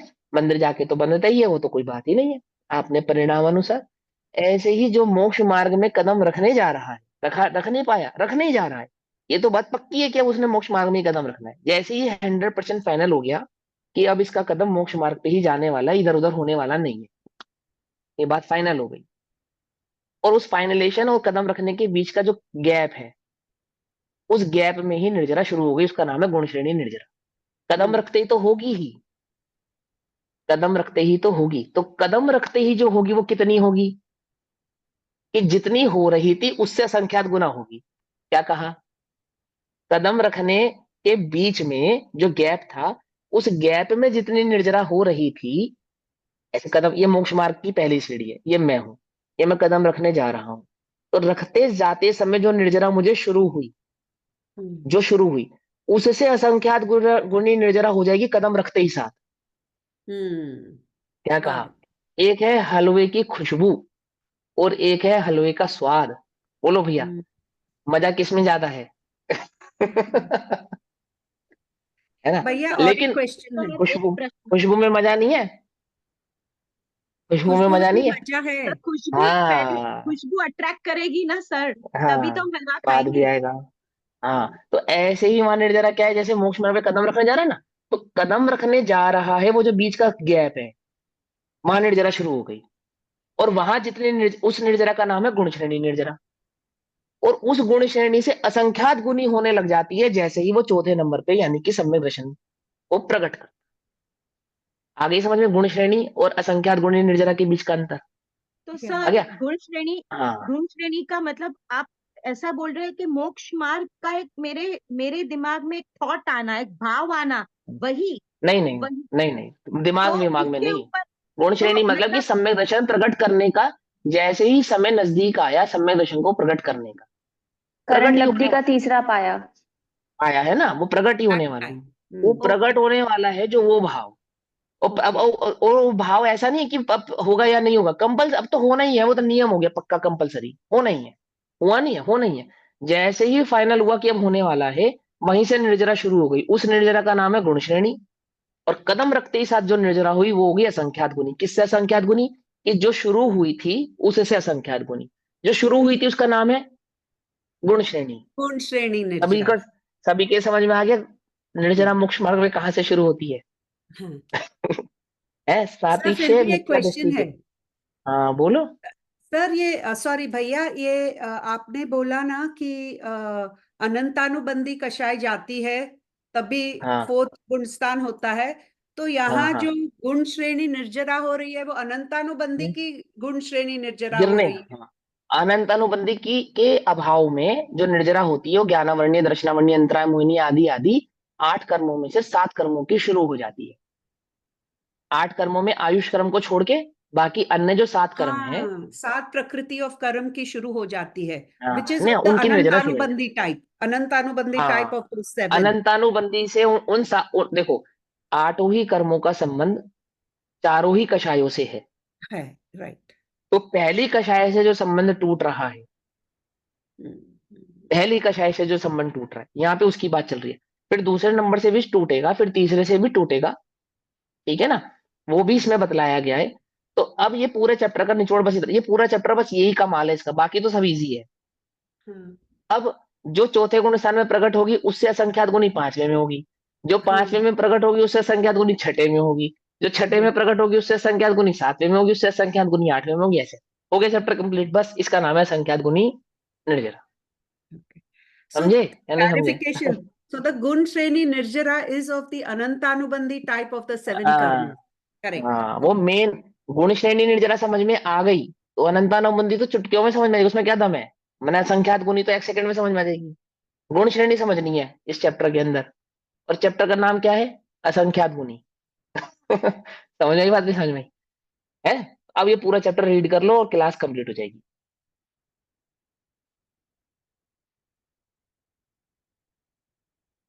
करो भैया, कौन कंप्लीट कौन करेगा? पढ़ो। ये अनम्यूट तो कीजिए। सॉरी सर, सॉरी भैया, हाँ फर्स्ट लाइन से हाँ पढ़े। हाँ, फर्स्ट लाइन से पढ़ो, सभी ध्यान से सुनो, नहीं समझ में आए तो पूछना, वैसे तो सबको समझ में आ जाएगा चुटकियों में, कुछ भी नहीं, चैप्टर कंप्लीट हो गया। ठीक है ना? अभी सुनो, समझ, बोलो दीदी। अब आगामी सूत्र में यह स्पष्ट करते हैं कि किसके कितनी निर्जरा होती है। तत्संबंधी हम्म सूत्र इस प्रकार है। सर हम्म, सूत्र मैं बोलूंगी तो थोड़ा बराबर नहीं होगा, तो मैं अंदर का कोई बात नहीं, एक्सप्लेनेशन। आप हिंदी हिंदी, हाँ जी हिंदी हिंदी बोलिए। सम्यक दृष्टि पंचम गुणस्थान वर्ती श्रावक, छठवें सातवें गुणस्थान वर्ती महाव्रती मुनिराज, अनंतानुबंधी का विसंयोजन करने वाले, दर्शन मोह का क्षय करने वाले, चारित्र हम्म मोह का उपशम करने वाले, उपशांत हम्म मोह अर्थात 11वें गुणस्थान वाले, शपथ हम्म श्रेणी चढ़ने वाले, क्षीण हम्म मोह अर्थात 12वें गुणस्थान वाले, और हम्म जिनेन्द्र भगवान के परिणामों हम्म की विशुद्धता अधिक अधिक होने से प्रति समय हम्म। क्रमशः असंख्यात गुणी निर्जरा होती है। हाँ, अब ये आपको थोड़े से शब्द हैवी लगे होंगे, वो कोई बात नहीं, जब आप गुणस्थान सीखोगे ये सब तो तब क्लियर हो जाएंगे आपको। अगर आपने सीखे होंगे तो आपको क्लियर भी होंगे, और जब सीखोगे तो तब क्लियर हो जाएंगे, जब हम गुणस्थान वाले चैप्टर में समझ लेंगे। अभी आपको साधारण भाषा में इन सबका मीनिंग समझा देता हूँ। तो सबसे पहले तो गुण श्रेणी हमें समझ में ही आ गई। उस गुण श्रेणी के बाद चौथे नंबर का जो गुणस्थान प्रकट होगा, सम्यक दर्शन का गुणस्थान, उसको संख्यात गुणी निर्जरा होती है। वो जो सम्यक दर्शन है उसको दो प्रकार से समझाया, विसंयोजना के नाम से समझाया और दर्शन मोह के अभाव के नाम से समझाया। इसमें दो शब्द आए, विसंयोजन और एक दर्शन मोह का अभाव। ये दो बातें समझाई ना? तो विसंयोजन किसको कहते हैं? उपशम और क्षयोपशम सम्यक दर्शन को तो अनंतानुबंधी का विसंयोजन कहते हैं। सीधी साधारण सी भाषा। ठीक है? उपशम और क्षयोपशम सम्यक दर्शन तीन प्रकार का होता है। चौथे गुण स्थान में जो सम्यक दर्शन प्रकट होता है वो सम्यक दर्शन भी तीन प्रकार का होता है। उसमें जो उपशम और क्षयोपशम नाम का सम्यक दर्शन है उसमें अनंतानुबंधी की विसंयोजना हो जाती है। लेकिन जो छायक सम्यक दर्शन है उसमें दर्शन मोह का अभाव हो जाता है। आ गई बात समझ में? सिंपल सी बात समझ में आ गई, बहुत सिंपल है। दो शब्द आए, विसंयोजन। वर्ड नहीं सुनाई देता है आपका, वो विसंयोजन, इज दैट अ वर्ड? आप क्या हाँ, बोले? आपने उसे अब बुक में पढ़, लिखो ना, बुक में पढ़ा, हाँ लिखो, लिखा है ना, पढ़ो ना। विसंयोजना, विसंयोजना और दर्शन मोह का अभाव, ये दो शब्द लिखे हैं। ये दो शब्द लिखे हैं। विसंयोजना का कहने का मतलब है कि ऐसा जीव जिसको उपशम या क्षयोपशम सम्यक दर्शन प्रकट हुआ है, और दर्शन मोह का अभाव यानी कि जिसको छायक सम्यक दर्शन प्रकट हुआ है। ठीक? अब यहाँ पे है ना, गलत तो नहीं कह रहा मैं, कुछ गलत कह रहा हूं तो बता देना सरोज आंटी जी, ठीक कर देना। विसंयोजना का मतलब मैंने तो ये पढ़ा है कि जो हाँ अनंतानुबंधी की बंदी कषाय थी ना, वो अप्रत्यक्ष हाँ, आदि में कन्वर्ट हो जाती है, तो उपशम दीदी क्षयोपशम से, हाँ, तो वो और अब छाया ये कहाँ समय समझ दृष्टि तो पाएंगे? खत्म हो जाती है। अब ये कहाँ समझ पाएंगे जो मैंने कहा? कुछ गलत कहा? ठीक है, ठीक है। ठीक है। तीन प्रकार का सम्यक दर्शन होता है, उसमें उपशम और क्षय उपशम सम्यक दर्शन जो प्रकट होता है उसमें तो होती है अनंतानुबंधी की विसंयोजना। ठीक? और छायक सम्यक दर्शन होता है उसमें होता है दर्शन मोह का अभाव। बस यही मतलब है इसका, और कोई मतलब नहीं है। ठीक? कैसे भी कान पकड़ लेना, आंसर यही निकल कर आएगा। ठीक? हाँ बोलिए, यमल जी भैया पूछिए। जी, सो हमने कभी तो पढ़ा था, अभी याद नहीं है किधर, तत्वाद सूत्र में ही पढ़ा था कि हाँ दर्शन मोहनीय के जो 3 प्रकार होते हैं उसमें से हाँ। एक तो बहुत लेट जाता है, लेटर इन द वो सब गुणस्थान। वो अगर सब वो, विषय यहाँ नहीं है। वो सब हाँ विषय यहाँ नहीं है, वो सब बात की बात है ना। वो दर्शन मोह के ओके 3 टुकड़े होते हैं, आदि आदि। उनको यहाँ हाँ समझने की अभी जरूरत नहीं है।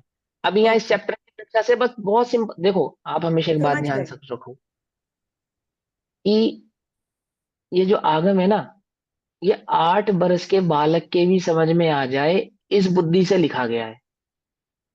क्या बोला, फिर बोलूं मैं? 8 वर्ष के बालक को समझ में आ जाए। इसको डिफिकल्ट पता है किसने बनाया है? हमारी 1.5 अकल ने। इतना मुश्किल नहीं है ये। 8 वर्ष का बच्चा संवेदनशील प्रकट करेगा, कैसे करेगा? 13 वर्ष के तो आचार्य साधु ही हो गए। 24-25 वर्ष की उम्र में तो आचार्य ही हो गए वो। आचार्य कुंद देव, क्या मुश्किल कुछ नहीं है इसमें। सिर्फ इतना सही है कि हम अभी देख, हम नए किसी नए देश में जाते हैं तो वहां की भाषा कैसी लगती है हमें, अरे भैया क्या बोल रहे, कुछ समझ नहीं, 2-4 दिन लगते हैं बस। वो हमारी बोलने लगते हैं, हम उनकी बोलने लगते हैं। ऐसा होता नहीं होता है? कुछ भी दम नहीं है इसमें। बस वो तो हमें भाषा नहीं मालूम, बस इसलिए मुश्किल लगता है। लेकिन हम पानी कह रहे हैं, कोई शॉय कहता है, कोई कुछ और कहता है। सबका भाव तो पानी ही है, प्यास लगने पर, है ना। पर हमें शब्द नहीं मालूम, इसे इतना ही बात है। भाव कोई कोई डिफिकल्ट नहीं है। हाँ बोलिए, बोलिए बोलिए, कुछ प्रश्न है आपका? हाँ बोलिए। विसंयोजन का शब्दार्थ क्या होता है? विसंयोजन का मतलब होता है संयोजित करना, किसी चीज को मैनेज करना। मैनेज, 2 चीजें होती हैं। एक तो कषाय को मैनेज करना, एक कषाय को अभाव करना। 2 चीजें होती है, या तो कषाय का आप अभाव करो या उसको मैनेज करो। तो जिसमें कषाय मिटी नहीं है पर मैनेज हो गई है, उसको विसंयोजन कहते हैं। ठीक है, कहाँ मैनेज हो गई है? कहीं कहीं जाके उसको फिट कर दिया, कहीं सेट कर दिया, अभी वो यहाँ नहीं है। जैसे शैतान बच्चे को टीचर अक्सर कहाँ मैनेज कर देते हैं? या तो पीछे या तो सबसे आगे, ऐसे मैनेज करते हैं ना। क्लास में क्या होता है, जो शैतान बच्चे होते हैं वो डिस्टर्ब करने वाले, उन्हें मैनेज करना पड़ता है। कैसे मैनेज करते हैं? 2 तरीके हैं, या तो उन्हें क्लास से बाहर कर दो, या तो एक तरीका ये है, या फिर क्लास में ही कहीं ऐसी जगह पे सेट कर दो जहां वो अन्य बच्चों को डिस्टर्ब ना कर सकें। ऐसा ही होता है ना, गलत तो नहीं कह रहा मैं? तो क्लास में ही ऐसी जगह पे सेट कर देना, ऐसी जगह पे बैठा देना सभी जहां वो अन्य उपसमों बच्चों को डिस्टर्ब ना कर सके, उसको तो कहते हैं विसंयोजन। और क्लास से आउट कर देना, उसका नाम है अभाव। ऐसे ही कषाय को सेट कर देना, कैसे सेट कर देना कि वो सम्यक दर्शन को प्रकट होने में बाधा ना बने, उसका नाम है विसंयोजन। अभाव नहीं हुआ अभी उसका, है वो वहां पे। अब वो शैतान बच्चा भले ही टीचर की वजह से कहीं ऐसी जगह बिठा दिया गया है जो अन्य क्लास को डिस्टर्ब ना करे, और कर भी नहीं रहा, पर मौका देखते ही करेगा। जैसे ही मौका मिलेगा वैसे ही डिस्टर्ब करेगा। करेगा नहीं करेगा, है ना। इसीलिए विसंयोजन में प्रकट होने वाले जो 2 सम्यक दर्शन है ना, ये वापस मिथ्यात्व में कन्वर्ट हो जाते हैं। लेकिन गेट आउट कर दो क्लास से बाहर, अब नहीं कर सकता वो डिस्टर्ब। अब तो बाहर है वो, बाहर जो मर्जी करे, अंदर क्लास डिस्टर्ब नहीं होगी। तो उसका नाम है अभाव। अंतर समझ में आया, है ना। तो विसंयोजन का मतलब होता है कषाय को मैनेज करना, और कषाय का अभाव करना, यानी कषाय कषाय का आत्मा से गेट आउट हो जाना। अंतर से, है ना। अभी 3 मिनट, 2 मिनट 27 हो गए, 2-3 मिनट और बचे हैं। तो अब 2 शब्द हमने समझे, विसंयोजना और एक दर्शन मोह का अभाव। अब यहाँ क्या लिखा उस पैराग्राफ के अंदर, वो मैं भाव समझा देता हूँ कि गुण श्रेणी निर्जरा जिसको प्रकट होती है, उससे असंख्यात गुणी निर्जरा उपशम सम्यक दर्शन वाले को होती। उपशम सम्यक दर्शन वाले को जितनी निर्जरा होती है, उससे असंख्यात गुणी निर्जरा 6 उपशम सम्यक दर्शन वाले को होती है। और 6 उपशम सम्यक दर्शन वाले को जितनी निर्जरा होती है, उससे असंख्यात गुणी निर्जरा सहायक सम्यक दृष्टि असंयत सम्यक दृष्टि जीव को होती है। यानी चौथे गुण स्थान में 3 तो ये भेद हो गए। फिर जितनी निर्जरा असंयत गुण स्थान वाले छायिक सम्यक दृष्टि जीव को होती है, उससे असंख्यात गुणी 5वें गुण स्थान वाले अणुव्रति को होती है। जितनी 5वें गुण स्थान वाले अणुव्रति को होती है, उससे असंख्यात गुणी 6ठे में, उससे असंख्यात गुणी 7वें में, उससे असंख्यात गुणी 8वें में, उससे असंख्यात गुणी 9वें में, उससे असंख्यात गुणी 10वें में। कब तक चलता है ये प्रोसेस? अरहंत अवस्था तक प्रोसेस चलता है। अरहंत अवस्था में भी असंख्यात गुणी निर्जरा निरंतर चलती रहती है। ऐसे 13वें गुण स्थान के अंत तक ये असंख्यात गुणी असंख्यात गुणी असंख्यात गुणी असंख्यात गुणी निर्जरा को समझना चाहिए। किससे असंख्यात गुणी? जहां से निर्जरा शुरू हुई थी वहां से असंख्यात गुणी। कहां से शुरू हुई थी? गुण श्रेणी से शुरू हुई थी। ठीक है, तो गुण श्रेणी से लेकर अनंत अवस्था तक होने वाली उन निर्जरा को अपने अपने गुण स्थान प्रमाण से असंख्यात असंख्यात गुणी मल्टीप्लीकेशन के साथ होने वाली निर्जरा का नाम असंख्यात गुणी निर्जरा है। वो पैराग्राफ हो गया। अब आगे की लाइन पढ़ो। हाँ जी हेमल जी बोलिए, प्रश्न बोलिए। आपने सिखाया था शुद्ध परिणति से ये निर्जरा होती है, तो इन सब जो हो रहा है ये सब, सबको वो हाँ ये तो शुद्ध सब, हाँ परिणति के ही है ये ना? शुद्ध ये शुद्ध परिणति, शुद्धोपयोग और शुद्ध परिणति के ही भाव है। हाँ ये हो वहां रहा पे है। शुद्धोपयोग और शुद्ध परिणति से समझाया था, यहाँ इस अपेक्षा से समझाया। किसी हाँ भी गुण स्थान में जब जीव रहेगा तो शुद्धोपयोग पूर्वक ही गुण स्थान को प्राप्त होता है। चौथा गुण स्थान शुद्धोपयोग पूर्वक प्राप्त होता है। और चौथे गुण स्थान में बने रहने का नाम, जब तक वो बना हुआ है, उसका नाम है शुद्ध परिणति। यानी जिस कषाय को उसने अभाव किया उस कषाय का नाम है शुद्ध परिणति, अभाव का नाम। और जो आत्मानुभूति हुई इसका नाम है शुद्धोपयोग। तो चौथे गुण स्थान में शुद्धोपयोग तो हुआ ही है उसको, और शुद्ध परिणति भी है, तो वो तो उसमें कोई बात ही नहीं। हाथ और आपने पहले भी आई थिंक एक्सप्लेन किया था ना, अगर फोर्थ गुणस्थान से ड्रॉप हो गया तो अनंतानुबंधी वापस आती है, फिर भी शुद्ध हाँ परिणति हाँ, चालू रहती है। I think you explain that way, right? नहीं चौथे गुण स्थान से नहीं कहा था मैंने कहा फिर था कौन से पांचवें गुणस्थान छठे का था? सातवें से गिरकर फिर चौथे में आ जाए तब। हाँ ओके, गॉट इट। ठीक है, निर्जरा तो चौथे, क्योंकि सम्यक दर्शन के साथ ही रहने वाली है, मिथ्यात्व के साथ निर्जरा नहीं होती, तो पहले गुण स्थान में जाएगा वहां नहीं होगी। ऊपर के गुण स्थानों से गिर के यदि कोई जीव नीचे के गुण स्थानों में आता भी है, परंतु शर्त यह है कि वो मोक्ष मार्ग के ही गुण स्थान हो, तो उन गुण स्थानों में भी असंख्यात गुणी निर्जरा बनी रहती। ये कहा, आई बात समझ में? क्यों बनी रहती है? क्योंकि प्रत्येक गुण स्थान में संख्यात गुणी निर्जरा हो रही है। चौथे में भी हो रही है, पांचवें में भी हो रही है, छठे में भी हो रही है, सातवें में भी हो रही है, आठवें में भी हो रही है। तो किससे अधिक हो रही है?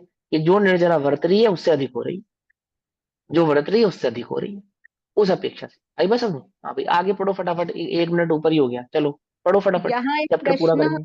संभव है सर, वही प्रश्न है, वापस वो रिपीट करूं? हाँ पढ़ दो पढ़ दो पढ़ दो।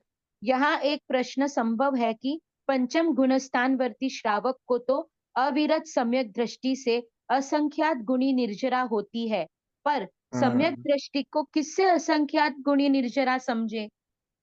तो उत्तर, किससे समझे? सातिशय मिथ्या दृष्टि के अनिवृत्तीकरण के अंत समय में होने वाले अति विशुद्ध परिणामों से आयु कर्म के बिना 7 कर्मों की जो गुण श्रेणी निर्जरा होती है, उससे असंयत सम्यक दृष्टि के असंख्यात गुणी निर्जरा होती है। चैप्टर कंप्लीट हो गया? Yes sir. तो बोलो ओम नमः सिद्धेभ्यः। भैया बाकी एक चर्चा हम कल करें। हाँ हाँ हाँ हाँ, एक हाँ बोलिए मैंने बोलिए। अभी आपने कहा कि उपशम सम्यक दृष्टि से क्षोभम सम्यक दृष्टि की असंख्यात गुणी निर्जरा होती है, हाँ हाँ जबकि हाँ, क्षोभम सम्यक वही दृष्टि के प्रश्न तो होना ही था। सम्यक प्रकृति का उदय भी है, तो ये कैसे है, किस हाँ अपेक्षा से? हाँ, ये है। देखो इसमें ये जो पहला पैराग्राफ लिखा उसको फिर से पढ़ो। आप पढ़ो पैराग्राफ, आप ही पढ़ो, आप ही पढ़ो, सरोज आंटी जी पढ़ो, आपके पास है बुक? नहीं है? मेरे पास पुस्तक नहीं है, कहाँ से पढ़ रहे हैं आप? नहीं है, चलो कोई बात नहीं। तत्वार्थ प्रदीप मणि से पढ़ रहे हैं ये, आप पढ़ो हाँ जिनके वो पास मेरे पुस्तक पास है है। भैया। बहन हाँ, पूर्वी दीदी आप पढ़े। हाँ तो सर क्या उत्तर पढ़ूं या प्रश्न पढ़ूं? नहीं नहीं नहीं नहीं, ना प्रश्न ना उत्तर, जो पहले पैराग्राफ पढ़ा था ना उस पैराग्राफ को एक बार फिर से पढ़े आप, अ, ध्यान से सुनना है ना। हाँ हाँ बोलो। मतलब कहाँ से? अब आगामी सूत्र में यह स्पष्ट करते हैं हाँ कि सूत्र हो गया, आप सूत्र की हिंदी। हाँ, हिंदी अनुवाद उसका पढ़ूं। हाँ पढ़ो, पढ़िए। सम्यक दृष्टि पंचम गुणस्थानवर्ती श्रावक आप सुनिए, छठवें, पंचम देखो, सम्यक दृष्टि यानी चौथे गुण स्थान वाला, और फिर पंचम गुण स्थान वर्ती यानी कि पांचवें गुण स्थान वाला, और फिर ऐसे ही वो छठा सातवां काउंट करेंगे। आगे पढ़ो।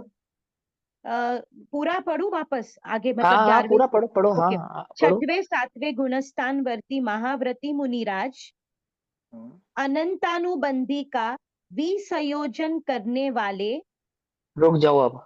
अनंतानुबंधी का विसंयोजन करने वाले, फिर दर्शन मोह का क्षय करने वाले, क्षय करने वाले। अब अनंतानुबंधी का विसंयोजन करने वाले और दर्शन मोह का क्षय करने वाले, ये दोनों कौन से गुण स्थान है सरोज आंटी जी?